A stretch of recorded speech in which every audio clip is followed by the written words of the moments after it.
What's up, Steeler Nation? Welcome to the Mark Lesko Podcast. I'm your host, Jay Rudd, and this is Steelers Central. I said I would come back on if I had any breaking news to give. Boy, do I ever. Jalen Ramsey is now a Steeler. Jonnu Smith is now a Steeler with a huge blockbuster trade, taking Minkah Fitzpatrick to the Dolphins. Con artist, Omar Khan. Omar getteth and Omar giveth away.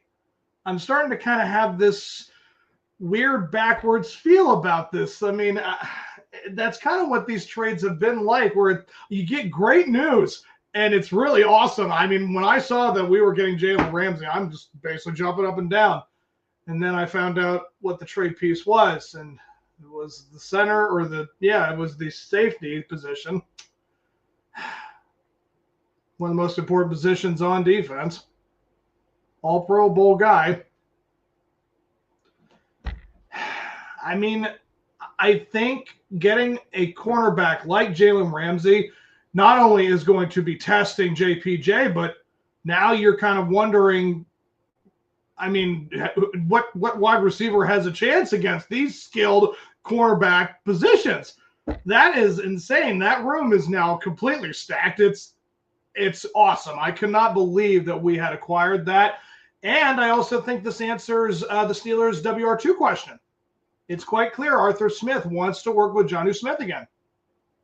So they're going to be using their tight ends pretty much this season outside of DK Metcalf. Now, Calvin Austin and Roman Wilson, they're going to be huge pieces in this trade as well. So I'm not saying that this is like the greatest thing for them. I'm not saying it's a bad thing either. If I were to really grade this trade, I would say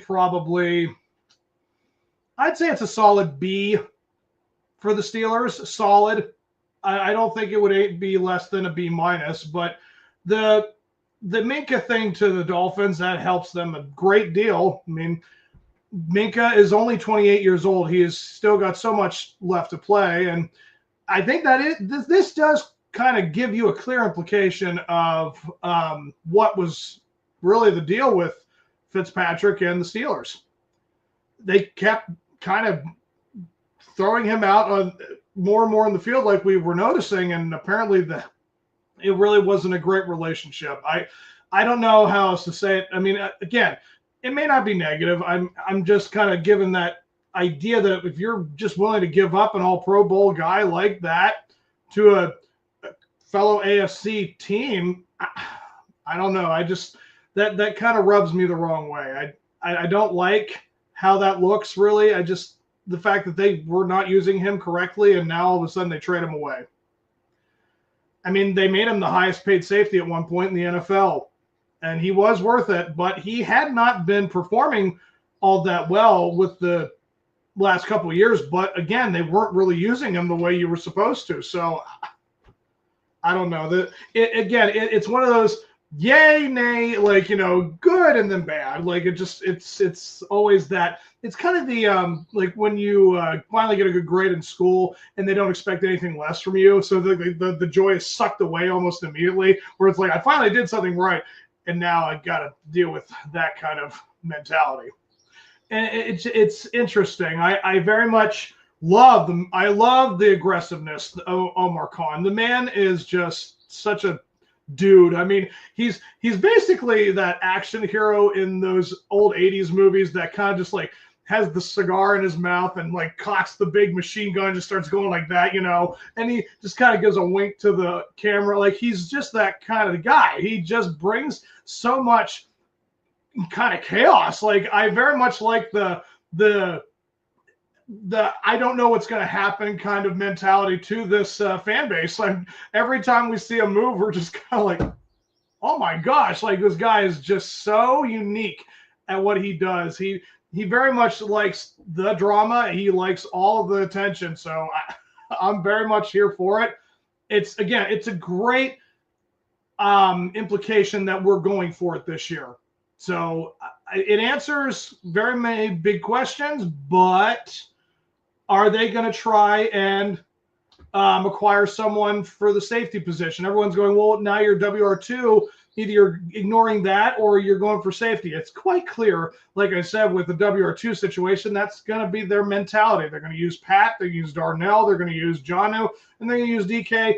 Again, the real wild card of the whole thing is like, Roman and Calvin. Can they solidify their positions as WR3s? And if they do that, that's a pretty heavy loaded offense, I think.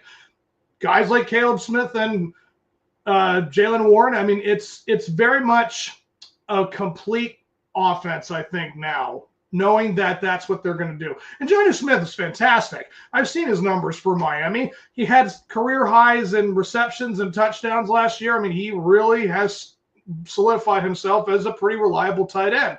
And you got 3 of them. There's not been really any implication that guys like Pat or Darnell are on a decline. They are right there in the prime of their careers. They're both real young. I think Jonnu's like the oldest one at, 29, 30 years old? I mean, he has kind of veteran leadership. Maybe they have so many good things going for them right now with the tight end room and with the cornerback room.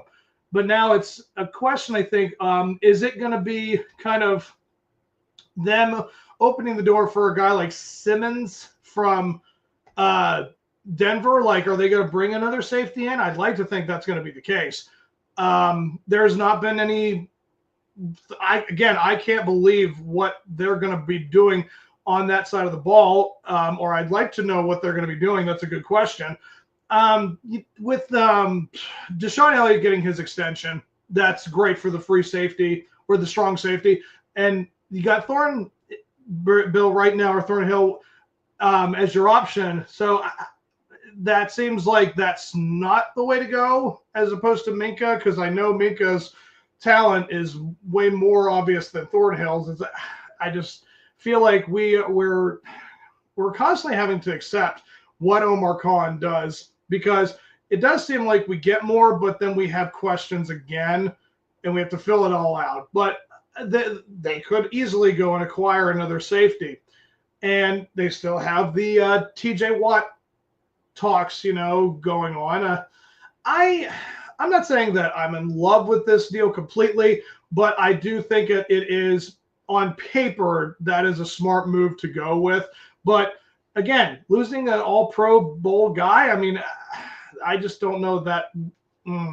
It's tough, really. I mean, overall, I'm extremely happy with the way that they are handling these trades, because it was a 5th round and Minkah. I mean, that's pretty. I think that's a pretty decent trade value. I mean, I think they've got the better deal out of this whole thing, but ultimately it answers questions and solidifies more positions. So I think that is a smart thing for them to have done. So I think for the long run, it's definitely answering the question, are they doing something this year with this team and trying to make a run? I think it's definitely obvious now. So it's just now a question of when they get going for the preseason. I mean, we're definitely going to be seeing how it's going to go down. I'm looking forward to it. It's crazy. Like these trades, these announcements. Yeah, it's definitely something to keep your eye on. I'm not saying it's the greatest decision to make, but I very much appreciate Omar Khan for giving us something pretty spectacular. So that was my 2 cents on this, guys. I hope you guys have enjoyed this announcement, and I will see you guys for my next video. And again, I'm going to try my darndest to keep it sometime mid-July when I get back. So again, if any other big news happens, I'll be on here. So until then, you guys, here we go, Steelers.